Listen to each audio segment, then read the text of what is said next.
Hello everyone, मेरा नाम है रेणु कौशिक और मैं आप सभी के लिए एक नया वीडियो लेकर के आई हूँ जो हमारा बेसिक ऑफ टीचिंग के ऊपर। आई होप ये वीडियो भी आपको मेरी बाकी वीडियोस जो हमारी रिसर्च की वीडियोस थी उन्हीं की तरह जो है वो पसंद आएगा। आइए बात करते हैं बेसिक ऑफ टीचिंग के बारे में कि टीचिंग क्या है। देखिए, टीचिंग क्या है, एक ऐसा प्रोसेस जिसमें एक इंडिविजुअल जो कि टीचर है वो इंस्ट्रक्ट करता है अपने दूसरे इंडिविजुअल्स को या फिर हम बोल सकते हैं अपने लर्नर्स को। टीचिंग जो है वो एक ऐसा हम बोल सकते हैं कि टीचिंग एक ऐसा प्रोसेस जिसके अंदर टीचर जो वो इंस्ट्रक्ट करता है एक क्लासरूम सिचुएशन के अंदर, और ये हमेशा हमारा एक तरीके से सिस्टमेटिकली रूल्स को फॉलो करता है। हम बात कर सकते हैं कि टीचिंग जो होती है वो उसका मेन मोटिव होता है मैनिपुलेशन करना सिचुएशंस में, या लर्नर के अंदर कुछ मैनिपुलेशन करना, उसको स्किल्स को एक्वायर करना। लर्नर क्या करता है यहाँ पर टीचिंग के थ्रू नई नई स्किल्स को एक्वायर करता है, कुछ चीज़ों के नए नए डीप मीनिंग जो है वो अंडरस्टैंड करता है। हम यहाँ पर बात करते हैं कि टीचिंग जो है उसकी कुछ डेफिनेशंस दी गई हैं। टीचिंग की डेफिनेशन अकॉर्डिंग टू मॉरिसन बोला गया है कि टीचिंग क्या है, एक ऐसा इंटीमेट कॉन्टैक्ट है जिसमें एक मोर मैच्योर पर्सनैलिटी होती है, एक लेस मैच्योर पर्सनैलिटी। मतलब कि एक टीचर मोर मैच्योर पर्सनैलिटी और लेस मैच्योर पर्सनैलिटी यहाँ पर स्टूडेंट को बोला गया है कि कॉन्टैक्ट है between the teacher and the student. अगर मैं बात करूँ, जैक्सन ने कहा है कि ये क्या है, ये एक तरीके से इंटरेक्शन है between the teacher and the student. और डंकन ने कहा है कि टीचिंग क्या है, इस एक ऐसी एक्टिविटी जो कुछ फेजेस से होकर निकलती है। पहला हमारा फेज हो सकता है प्लानिंग, जिसके अंदर टीचर प्लान करता है। देन हमारा इंस्ट्रक्शन फेज होता है जिसमें टीचर जो है वो इंस्ट्रक्शन प्रोवाइड करता है। थर्ड हमारा होता है इवैल्यूएशन फेज, जिसमें टीचर जो है बच्चों के आउटकम के बेस पर इवैल्यूएट करता है और अपनी स्ट्रेटजीज के अंदर चेंज करता है। उसके बाद डेमोक्रेटिक पॉइंट ऑफ व्यू के अंदर बोला गया है कि टीचिंग जो है वो इंटरपर्सनल, कहने का मतलब है टीचर और स्टूडेंट के बीच में एक तरीके से इन्वॉल्वमेंट है, जिसके थ्रू टीचर जो है वो बिहेवियर में मॉडिफिकेशन करता है अपने लर्नर्स की। क्लर्क ने कहा है कि टीचिंग जो है वो हेल्प करती है डिज़ाइन करने में और प्रोड्यूस करने में स्टूडेंट के बिहेवियर को।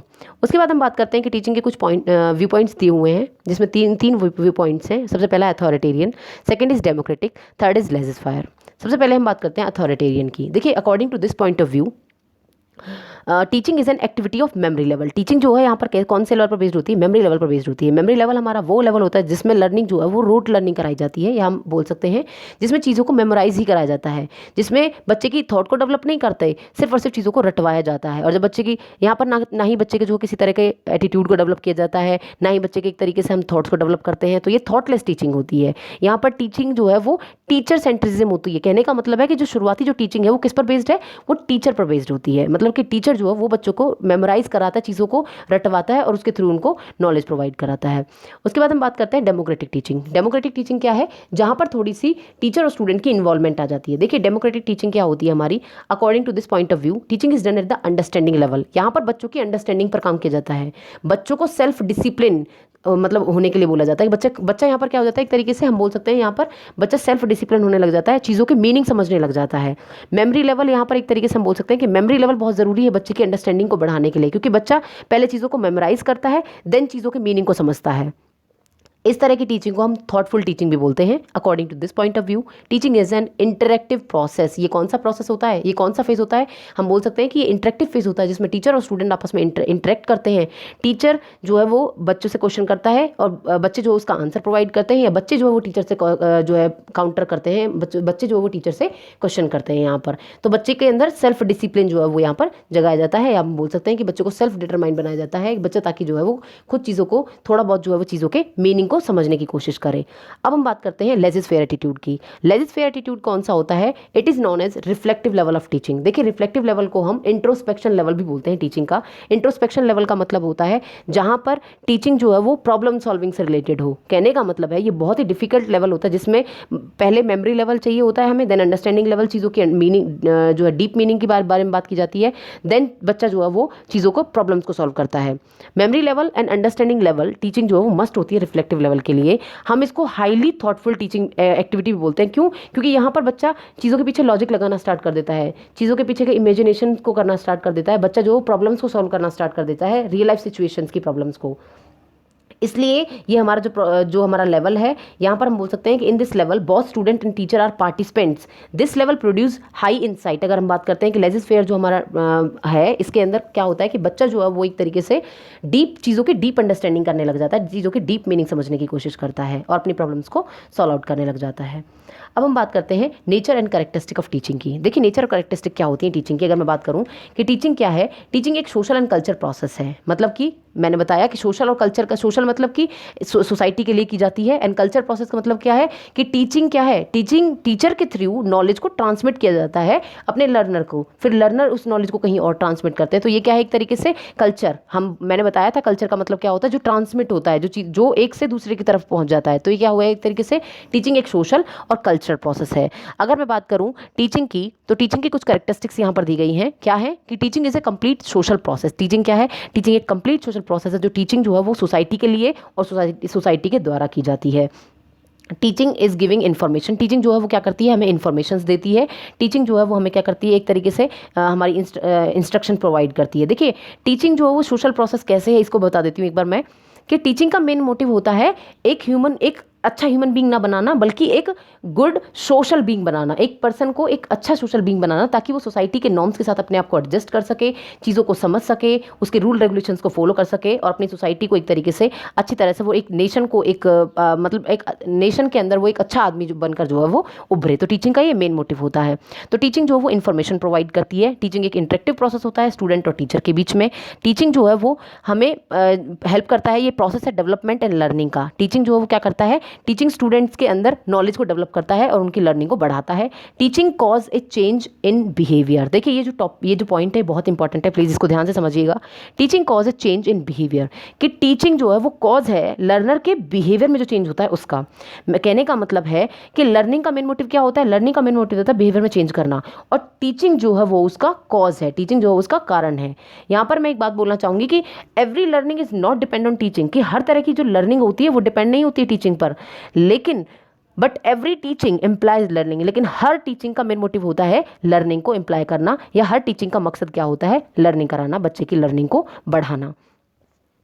तो अब मैं बात करती हूँ कि यहाँ पर आती है कि टीचिंग जो है वो क्या है, वो आर्ट है एज वेल एज साइंस भी है। Teaching face to face encounter है, कि टीचिंग जो है वो क्या है, एक तरीके से इंटरेक्टिव फेज है, जिसमें टीचर और स्टूडेंट आपस में क्या करते हैं, फेस टू फेस भी हो सकती है, जरूरी नहीं है टीचिंग फेस टू फेस हो, ये ऑनलाइन ऑफलाइन भी आजकल जो है वो होती है। टीचिंग ऑब्जर्वेबल भी होती है, मेजरेबल भी होती है, मॉडिफिएबल भी होती है। टीचिंग को आप ऑब्जर्व भी करते, टीचिंग के थ्रू आप क्या करते हो, चीज़ों को ऑब्जर्व करते हो, मतलब जो स्टूडेंट्स हैं आपके उनको आप ऑब्जर्व करते हो। मेजरेबल कहने का मतलब है उनके अचीवमेंट टेस्ट हो गए या इवेल्युएशन के थ्रू आप उनको मेजर करते हो और उनके बिहेवियर में चेंज करते हो, मॉडिफिकेशन करते हो।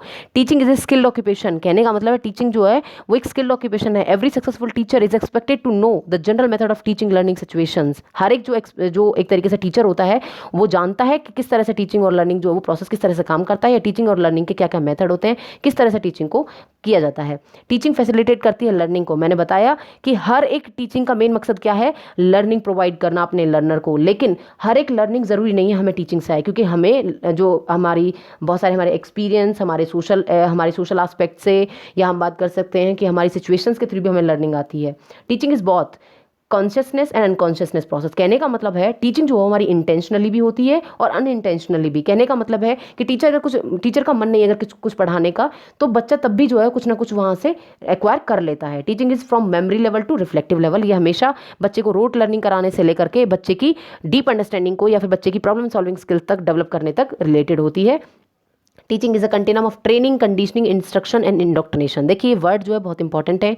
मैं नेक्स्ट वीडियो में अपने इनके साथ टीचिंग के साथ इनका जो है वो एक जो डिफ्रेंशिएट इनको करूंगी। यहाँ पर हम बात करते हैं सबसे पहले कि ट्रेनिंग की। ट्रेनिंग क्या होती है, ट्रेनिंग वो होती है जो किसी स्पेसिफिक स्किल के अंदर या बच्चे की स्किल्स को जो शेप प्रोवाइड करती है। कंडीशनिंग क्या होती है, जब चीज़ों के बार बार रिपीटेशन से चीज़ों को जो एक तरीके से बच्चे के बिहेवियर में मॉडिफिकेशन किया जाता है। इंस्ट्रक्शन क्या होती है, जब बच्चों को इंस्ट्रक्ट किया जाता है, चीज़ों को सिखाया जाता है। एंड इंडोक्ट्रिनेशन क्या होता है, एक तरीके से इंडोक्ट्रिनेशन होता है बच्चे की एक तरीके से जो बच्चा एक जो होल्ड बिलीफ जो होते हैं। तो टीचिंग क्या है, हम बोल सकते हैं टीचिंग बिहेवियर को शेप भी प्रोवाइड करती है, टीचिंग बिहेवियर में मॉडिफिकेशन करती है, टीचिंग के थ्रू आप इंस्ट्रक्ट करते हो बच्चों को, और टीचिंग के थ्रू बच्चों को एक तरीके से बिलीफ जो बनाते हैं बच्चे, उनको भी आप होल्ड कराते हो। उसके बाद हम बात करते हैं टीचिंग के कुछ फेज हैं। 3 फेज हैं टीचिंग के। एक होता है प्रीएक्टिव फेज, एक होता है इंटरेक्टिव फेज, एक होता है पोस्ट एक्टिव फेज। ये बहुत ही इंपॉर्टेंट फेज है किसी भी टीचिंग बेसिक को जानने के लिए। टीचिंग के इन फेजेस से, जब टीचिंग जो वो 3 फेजेस से होकर गुजरती है। सबसे पहला होता है हमारा प्रीएक्टिव फेज। देखिए प्रीएक्टिव फेज क्या होता है, प्रीएक्टिव फेज होता है, इसको हम बिफोर टीचिंग स्टेज भी बोलते हैं, बिफोर टीचिंग फेज भी बोलते हैं, कि यहाँ पर टीचर प्लान करता है कि वो स्टूडेंट्स को कैसे पढ़ाएगा। ये प्लानिंग फेज होता है जिसमें टीचर जो प्लान करता है। अगर मैं एक टीचर हूँ और मैं किसी भी क्लासरूम में जाने से पहले मैं क्या करूँगी, मैं प्लान करूँगी कि मैं किस तरह से जो है आगे टीचिंग करूँगी, मेरे क्या गोल होंगे, मैं गोल फिक्स करूँगी। Full formulation of fixing the goals, deciding about the content, मैं कंटेंट के बारे में डिसाइड करूँगी कि मुझे क्या पढ़ाना है। मैनेजिंग द सीक्वेंस, फिर उस कंटेंट का मैं एक सीक्वेंस तैयार करूँगी कि मैं किस किस तरह से प्रेजेंट करूँगी अपनी उस कंटेंट को। Deciding about the appropriate strategy, फिर मैं स्ट्रेटजी डिसाइड करूँगी कि मैं कौन सी स्ट्रेटजी या कौन सी टेक्टिक या किस तरह से इंस्ट्रक्शन प्रोवाइड करूँगी अपने बच्चों को। Developing teaching strategies for the specific subject matter, और किसी सब्जेक्ट मैटर के अकॉर्डिंग मैं एक स्पेसिफिक सब्जेक्ट है, मान लीजिए मैथ में किस तरीके से कराऊंगी, साइंस में किस तरीके से कराऊंगी, हर एक सब्जेक्ट मैटर को या हर एक सब्जेक्ट को कराने का अलग अलग तरीका या अलग अलग स्ट्रेटजीज होती हैं। उसके बाद हमारा सेकंड आता है interactive phase of teaching. Interactive phase हमारा कौन सा होता है, जिसके अंदर साइजिंग ऑफ द क्लास। देखिए इंटरेक्टिव फेज जो होता है वो हमारा ड्यूरिंग इंस्ट्रक्शन होता है। ये वो फेज होता है जब टीचर जो है वो एक तरीके से क्लास में एंटर कर जाता है। तो जैसे ही टीचर, मान लीजिए मैं एक टीचर हूँ, मैंने क्लास में जैसे ही एंटर किया तो मैं सबसे पहले क्या करूँगी, साइजिंग ऑफ द क्लास। मैं क्लास के जितने भी स्टूडेंट्स हैं मैं ये देखूंगी कि क्लास में कितने स्टूडेंट्स हैं और उनका क्लासरूम का जो एनवायरनमेंट है वो कैसा है। उसके बाद डायग्नोज ऑफ लर्नर। डायग्नोज का मतलब क्या होता है, डायग्नोज का मतलब होता है बच्चे की प्रीवियस नॉलेज को चेक करना। क्योंकि हम जब भी एज ए टीचर जब हम नॉलेज प्रोवाइड करते हैं तो हम ये देखते हैं कि बच्चे को पहले की नॉलेज कितनी है, बच्चे की प्रीवियस नॉलेज क्या है, उसके अकॉर्डिंग हम बच्चों को नॉलेज प्रोवाइड करते हैं। Action and reaction on achievement, कहने का मतलब सिंपल है कि जब मैं अपने कंटेंट को उनके सामने प्रेजेंट करूंगी या फिर जब भी मैं उन्हें कोई स्टिमुले दिखाऊंगी तो उनका एक्शन और रिएक्शन क्या होगा उससे रिलेटेड, और उनकी अचीवमेंट पर यहाँ पर बात की जाएगी। उसके बाद हम बात करते हैं post active phase of teaching. देखिए पोस्ट एक्टिव फेज क्या होता है, the defining the exact dimension of the behaviour change. अब मैंने यहाँ पर टीचिंग कर दी है, ये हमारा इवेल्युएशन फेज होता है। अब मैं यहाँ पर इवेल्युएट करूंगी कि मैंने एक तरीके से मैंने जो कंटेंट उनको प्रोवाइड किया या मैंने उनको जो नॉलेज दी है उनके बिहेवियर में उससे कितना चेंज आया है। उसके बाद सेलेक्टिंग अप्रोप्रिएट टेस्टिंग डिवाइसेज। अब मैं यहाँ पर टेस्टिंग डिवाइसेज का यूज़ कर सकती हूँ, मैं उनका एक तरीके से छोटा सा मोटा एग्जाम ले सकती हूँ या फिर छोटा मोटा कोई टेस्ट ले सकती हूँ या फिर यूनिट टेस्ट या फिर जो है किसी ना किसी एक्टिविटी के थ्रू मैं क्या करूँगी, यहाँ पर डिफरेंट टेस्टिंग डिवाइसेस के थ्रू मैं यहाँ पर चेक करूँगी कि मैंने जो पढ़ाया है उनसे उनके बिहेवियर में कितना चेंज आया है। Changing on improving strategies of teaching. अब यहाँ पर मैं क्या करूँगी कि आउटकम के बेस पर मुझे ये देखना है कि जो आउटकम आया, जो रिजल्ट आया, उसके बेस पर मुझे यहाँ पर अपनी इंस्ट्रक्शंस को या अपनी जो मेरी जो स्ट्रेटजीज हैं, जिस तरह से मैं इंस्ट्रक्ट करती हूँ बच्चों को, या मेरी जो स्ट्रेटजीज है, मेरी जो टैक्टिक्स हैं, उनमें कितनी ज़्यादा इंप्रूवमेंट की ज़रूरत है या उनको किस तरह से चेंज करने की ज़रूरत है। तो ये हमारा पोस्ट एक्टिव फेज होता है। आई होप ये वीडियो आपको पसंद आया होगा। Thank you so much.